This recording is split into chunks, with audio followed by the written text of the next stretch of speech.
viewers, you can see in my hand there is a flower. But do you know why flowers are important? Flowers are the main reproductive part of a plant. Now let me explain the various parts of a flower.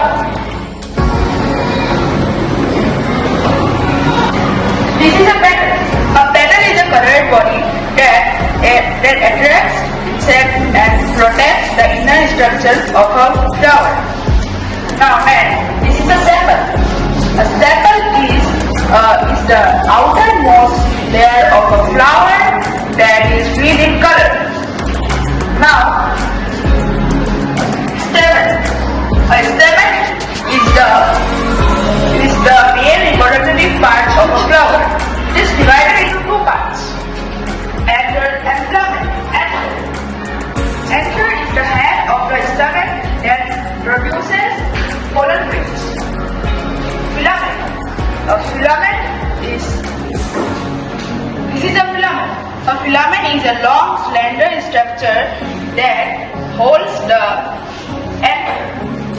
Now, next comes pistil. A pistil is the female reproductive part of a flower. It is divided into three parts: stigma, style, and ovary.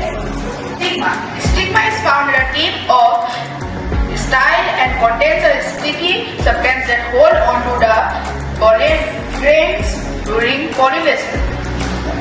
Style. Style is a thin, long, tube-like structure that holds the stigma.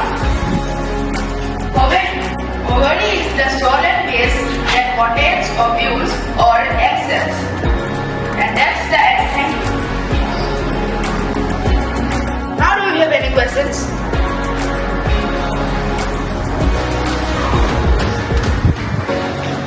Why flowers are important?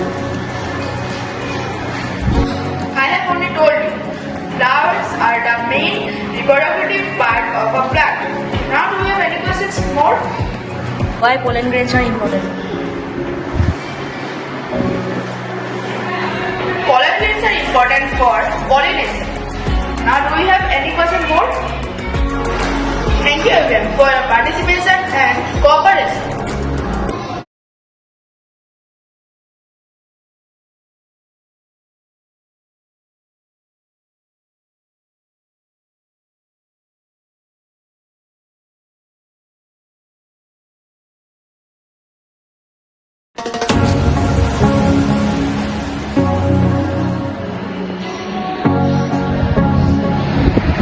Hello everyone, I am Irfan from class 6 and today I am going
pollen grains are important?